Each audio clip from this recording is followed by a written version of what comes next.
Hi tears, welcome back. எல்லாரும் எப்படி இருக்கீங்க? நல்லா இருக்கீங்களா? அப்போ இன்றைக்கும் நம்ம வீட்லேயும் அது மாதிரி நமக்கு வீட்டில் வெளியில எல்லாம் நமக்கு ரொம்பவே தொல்லையான எலி, பெருச்சாழி, பல்லி, பாம்பு அது மட்டுமே இல்லாமல் இந்த மாதிரி கொசு எல்லாத்தையும் நமக்கு சுலபமாக துரத்துறதுக்காக வேண்டிட்டு நமக்கு நம்ம வீட்டில் இருக்கிற இந்த ஒரு இன்க்ரீடியன்ட் மட்டுமே போதுங்க.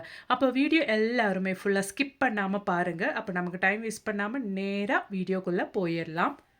அப்போ நமக்கு நம்மளோடது முதல் டிப் ஒன்று பார்த்துடலாங்க. அதுக்காக வேண்டிட்டு நான் இந்த மாதிரி ஒரு எலுமிச்சம்பழம் தாங்க எடுத்திருக்கேன். அது நல்லதா இல்லைனாலும் பரவாயில்லைங்க, ஃப்ரெஷ்ஷாக இல்லைனாலும் பரவாயில்ல, கொஞ்சம் வாடின மாதிரி இருந்தாலும் பரவாயில்லைங்க. நான் அது இந்த மாதிரி ஒன்று கட் பண்ணி எடுத்துகிட்டு இருக்கிறேன்.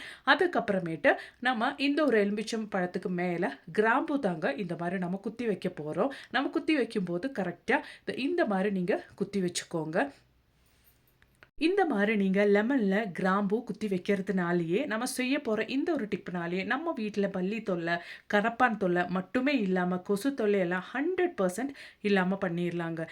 ஒரு கெமிக்கல் கூட இல்லாமல் நம்ம வீட்டிலே நமக்கு செய்யக்கூடிய ஒரு அருமையான டிப்புங்க. நம்ம அது எப்படி செய்கிறோம் அப்படின்றத பார்த்துடலாம். அதுக்காக வேண்டிட்டு லெமன் மேலே கிராம்பு நம்ம இந்த மாதிரி குத்தி வச்சுட்டு இந்த மாதிரி ஃப்ளேமில் நீங்கள் காட்டிக்கோங்க. அதுக்காக நான் ஒரு டூத் பிக்கில் தாங்க இந்த லெமன் குத்தி எடுத்திருக்கேன். ஜஸ்ட் இந்த மாதிரி அந்த ஒரு கிராம்பு நீங்கள் எரிச்சு எடுத்துக்கோங்க.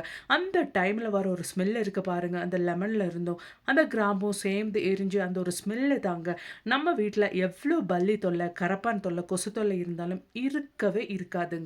குழந்தைங்கள்லாம் இருக்கிற வீட்டில் தைரியமாக நீங்கள் ட்ரை பண்ணக்கூடிய ஒரு அருமையான டிப்புங்க. சாயந்தர டைமில் நீங்கள் இந்த மாதிரி செஞ்சுட்டிங்கன்னா போதுங்க. அந்த ஒரு ஸ்மெல்லு, அந்த ஒரு புகையில், அது மட்டுமே இல்லாமல் அந்த கிராம்பு, லெமன் எல்லாம் எரிஞ்சு அதில் வர அந்த ஒரு ஸ்மெல்லுனாலேயே நம்ம வீட்டில் பல்லி தொல்லையெல்லாம் இருக்கவே இருக்காதுங்க. நமக்கு மெயினாக நம்ம கிச்சனில் நம்ம தூங்குகிற டைம்லலாம் நமக்கு தெரியாமல் வர்றது பல்லி, கரப்பான் எல்லாம் கிச்சனில் தாங்க ஜாஸ்தியாக வரும்.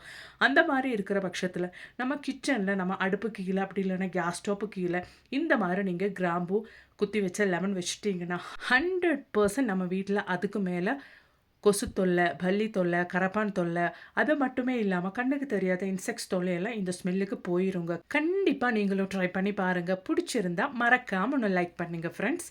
அப்போ இனி நமக்கு நம்மளோடது அடுத்த டிப் ஒன்று பார்த்துடலாங்க. அதுக்காக வேண்டி நான் நல்லா ஃப்ரெஷ்ஷான வேப்பிலை லீவ்ஸ் தாங்க எடுத்திருக்கேன். இந்த லீவ்ஸ் வச்சு நம்ம எப்படி ஒரு அருமையான ஒரு சொல்யூஷன் நம்ம பண்ண போகிறோம் அப்படின்றது தான் பார்க்க போகிறோம்.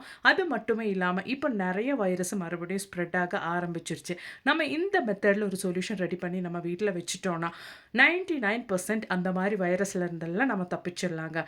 அதுக்காக வேண்டிட்டு நான் ஒரு கிளாஸ் அளவுக்கு தண்ணி எடுத்திருக்கேன். அதில் நம்ம எடுத்து வச்சுருந்த அந்த ஃப்ரெஷ்ஷான வேப்பிலை லீஃபு நான் இந்த மாதிரி ஒரு கைப்பிடி அளவுக்கு போடுறேங்க. நல்லா நம்ம இந்த மாதிரி வேப்பிலை போட்டதுக்கப்புறம் நம்ம என்ன பண்ண போகிறோம் அப்படின்றத பார்த்துடலாங்க. அதுக்கப்புறமேட்டு நான் ஒரு 5 கிராம்பு இந்த மாதிரி இடிகல்ல போட்டு நல்லா ஒன்று இடித்து எடுக்கிறேங்க. ஜஸ்ட் ஒன்று நம்ம க்ரஷ் பண்ணி எடுத்தால் போதும். நல்லா ஃபைனாக ஒன்றும் நம்ம பிடிச்செடுக்கணும்னு அவசியம் இல்லைங்க. அதனால் நான் இந்த மாதிரி இடிகல்ல போட்டு இந்த மாதிரி ஒன்று இடித்து எடுத்திருக்கேன். அதுக்கப்புறமேட்டு நம்ம வேப்பில போட்ட அந்த தண்ணியிலே அந்த கிராம்பு நம்ம க்ரஷ் பண்ண கிராம்பு கூட சேர்த்து போட்டுடலாங்க.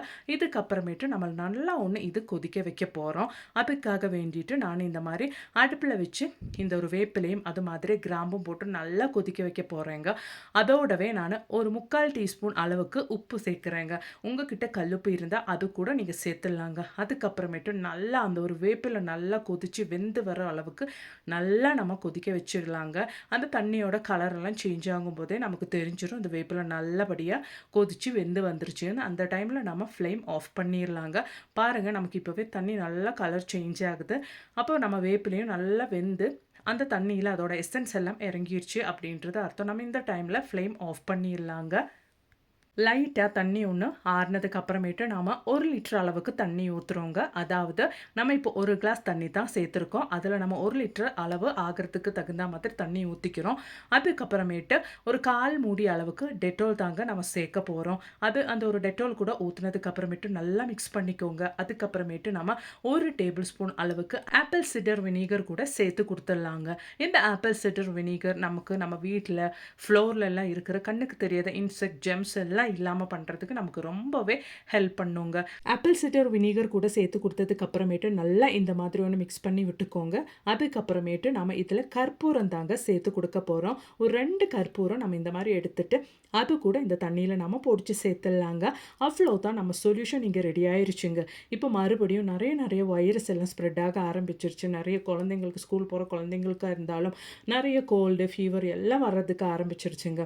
இந்த மாதிரி ஒரு சொல்யூஷன் நீங்கள் வீட்டில் ரெடி பண்ணி வச்சுட்டிங்கன்னா பாருங்கள், இந்த சொல்யூஷன் நான் நல்லா ஒன்று ஃபில்டர் பண்ணிவிட்டு ஒரு 1 லிட்டர் பாட்டிலில் தான் நான் இதை ஃபில்டர் பண்ணி ஊற்றி வைக்க போகிறேன். அதனாலே எனக்கு இது ஈஸியாக சுலபமாக யூஸ் பண்ணுறதுக்கும் வசதியாக இருக்கும். நம்ம ரெடி பண்ண இந்த ஒரு சொல்யூஷன் பாருங்கள், கிச்சன் சிங்கில் நம்ம வேலையெல்லாம் முடிச்சதுக்கு அப்புறமேட்டு இந்த மாதிரி நீங்கள் ஸ்ப்ரே பண்ணிட்டீங்கன்னா நமக்கு நல்ல ஹைஜீனிக்காக இருக்கும். அது மட்டுமே இல்லாமல் கிச்சன் சிங்கோட அந்த பைப்பு வழி வர பிராணிங்க தொல்லை எல்லாம் நமக்கு பள்ளி தொல்லை, கரப்பான் தொல்லை எல்லாம் நமக்கு இருக்கவே இருக்காதுங்க. அது மட்டுமே இல்லாமல் இந்த மாதிரி நீங்கள் 1 லிட்டர் பாட்டிலில் அந்த மூடியில் ஹோல்ஸ் போட்டு வச்சுட்டிங்கன்னா இந்த மாதிரி ஈஸியாக நீங்கள் ஸ்ப்ரே பண்ணிவிட்டு உங்கள் வீடு கூட நல்லாவே தொடச்சி க்ளீன் பண்ணி எடுத்துடலாங்க. அதுக்காகவே நமக்கு நல்லபடியாக நம்ம வீடு ஹைஜீனிக்காக இருக்கும். எந்த இன்செக்ட்ஸ் தொல்லையோ, கண்ணுக்கு தெரியாத பூச்சிங்க தொல்லை, பல்லி தொல்லை, கரப்பான் தொல்லை, கொசு தொல்லை எல்லாம் நமக்கு இருக்கவே இருக்காதுங்க. குழந்தைங்களும் 99% நமக்கு கண்ட நோயெல்லாம் தொத்தாமல் நல்லபடியாக நமக்கு ஹைஜீனிக்காக மெயின்டைன் பண்ணிடலாங்க. கண்டிப்பாக நீங்களும் ட்ரை பண்ணி பாருங்கள். அது மட்டுமே இல்லாமல் நம்ம வீட்டுக்கு வெளியிலெல்லாம் இந்த மாதிரி நீங்கள் இந்த ஒரு சொல்யூஷன் ஸ்ப்ரே பண்ணி விட்டுட்டிங்கன்னா பாம்பு தொல்லை இருக்கிறவங்களுக்கும், எலி தொல்லை, எலி பெருச்சாழி எல்லாம் இந்த ஒரு தண்ணியோட ஸ்மெல்லுக்கு வீட்டு பக்கமே வராதுங்க. அது மட்டுமே இல்லாமல் வீடு சுற்றிலும் உங்களுக்கு இந்த மாதிரி நீங்கள் ஸ்ப்ரே பண்ணும்போது கொசு தொல்லை வரவே வராதுங்க. பாம்பு தொல்லை எல்லாம் இருக்கவே இருக்காது. கண்டிப்பாக நீங்கள் ஒன்று ட்ரை பண்ணி பாருங்கள். அப்போ இனி நமக்கு நம்ம வீட்டுக்கு வெளியிலெல்லாம் தொல்லையாக இருக்கிற எலி, பெருச்சாழி இவங்களெல்லாம் நமக்கு எப்படி இல்லாமல் பண்ணுறது அப்படின்றத நம்ம ஒன்று பார்த்துடலாங்க. அதுக்காக வேண்டிட்டு 1 டேபிள் ஸ்பூன் அளவுக்கு நான் கோதம்பு பொடி தாங்க எடுத்திருக்கேன். அதை நம்ம போட்டதுக்கு அப்புறமேட்டு எலுமிச்சம் பழம் தாங்க நான் இந்த மாதிரி எடுத்து நல்லபடியாக புளிஞ்சு கொடுக்குறேன். அதுக்கப்புறமேட்டு விம் ஜெல், நம்ம பாத்திரம்லாம் விளக்குறதுக்காக எடுக்கிற அந்த ஒரு விம் ஜெல் ஒரு 1/4 டீஸ்பூன் அளவுக்கு நம்ம இந்த மாதிரி எடுத்துக்கலாங்க. ஒரு 1/4 டீஸ்பூன் அளவுக்கு நம்ம சேர்த்து கொடுத்துடலாம். அதுக்கப்புறமேட்டு ஒரு 1/4 டீஸ்பூன் அளவுக்கு பேக்கிங் சோடா சேர்த்துடலாங்க. அதோடவே நம்ம ஃபெவிகோல் தாங்க சேர்க்க போகிறோம். நம்ம ஃபெவிகோல் கம்மு தாங்க நம்ம இந்த டைமில் சேர்க்க போகிறோம். அது கூட ஒரு 1/4 டீஸ்பூன் அளவுக்கு இது கூட சேர்த்துக்கலாம். ஃபெவிகோலெல்லாம் எலியோட வயிற்றில் போனால் என்ன நடக்கும்னு நம்ம யோசித்து பார்த்தாலே நமக்கு புரியும். அதுக்கப்புறமேட்டு அதுங்கெல்லாம் உயிரோடவே இருக்காதுங்க. எலியாக இருந்தாலும் பெருச்சாழியாக இருந்தாலும் இது சாப்பிட்டா அவ்வளோதாங்க, கண்டிப்பாக செத்து மடிஞ்சிடும். நம்ம மாவில் சேர்த்து கொடுத்தா அந்த ஒரு ஃபெவிகோல் நல்லா மிக்ஸ் ஆகிறபடி நம்ம இந்த மாதிரி நல்லா ஒன்று மிக்ஸ் பண்ணி கொடுத்துடலாங்க. அதுக்கப்புறமேட்டு நம்ம கொஞ்சம் வினிகர் சேர்த்து கொடுத்துடலாங்க. இந்த ஒரு வினிகர் சேர்த்து கொடுக்கும்போது நம்ம கம்மு அது போலவே பேக்கிங் சோடா எல்லாம் சேர்த்துருக்கிறதுனாலே பாருங்கள் இந்த மாதிரி ஒரு கெமிக்கல் ரியாக்ஷன் அதில் நடக்கும். இதே தான் இது சாப்பிடும்போது எலியோடதும் பெருச்சாழியோடதும் வயத்துக்குள்ளேயும் நடக்குங்க. கண்டிப்பாக நீங்களும் இந்த மாதிரி ஒன்று ட்ரை பண்ணுங்கள். பாருங்கள், பேட்டரி நம்ம நல்லபடியாக ரெடி பண்ணி வச்சாச்சு. இதுக்கப்புறமேட்டு நம்ம இதை எப்படி பயன்படுத்த போகிறோம் அப்படின்றது கூட பார்த்துடலாங்க. அதுக்காக வேண்டிட்டு எலிங்களுக்கெல்லாம் ரொம்பவே பிடிச்ச ஃபுட்டான தக்காளி தாங்க நான் எடுத்திருக்கேன். அதுக்கு மேலே நம்ம ரெடி பண்ணி வச்ச அந்த ஒரு மிக்ஸை நம்ம இந்த மாதிரி நல்லபடியாக ஒன்று ஸ்டஃப் பண்ணி எடுத்துடலாங்க. அவ்வளோதான், எலியும் பெருச்சாழியும் ரொம்பவே தொல்லையாக இருக்கிற இடத்துல நம்ம இது வச்சா போதுங்க. இது இப்படியே நம்ம வைக்க போகிறது கிடையாது. இதுக்கு மேலே நம்ம கொஞ்சம் பிஸ்கெட்டு நல்லபடியாக ஒன்று ஸ்ப்ரெட் பண்ணி வச்சதுக்கு அப்புறமேட்டு தான் நம்ம அதை யூஸ் பண்ண போகிறோம். அதுக்காகவே நம்ம இந்த மிக்ஸுக்கு மேலே நம்ம கொஞ்சம் பிஸ்கெட் பொடி தான் நம்ம இந்த மாதிரி ஸ்ப்ரெட் பண்ண போகிறோம். பிஸ்கெட் பொடி கூட நம்ம இந்த மாதிரி ஸ்ப்ரெட் பண்ணும்போது எலிங்களும் பெருச்சாழிங்களும் இது பார்த்தா கண்டிப்பாக இது பக்கத்தில் வந்து இதை சாப்பிடுங்க. அப்போ இனி நமக்கு இது எப்படி நம்ம பயன்படுத்த போகிறோம் அப்படின்றது கூட பார்த்துடலாங்க. நமக்கு இது மாதிரி எலியும் பெருச்சாழியெல்லாம் வர்றதுக்கு சான்சஸ் இருக்கிற இடத்துல நீங்கள் இந்த மாதிரி ஜஸ்ட் ஒன்று வச்சு விட்டாலே போதுங்க. கண்டிப்பாக இது பக்கத்தில் வந்து சாப்பிடும். அதுக்கப்புறமேட்டு அதுங்க உயிரோடவே இருக்காதுங்க.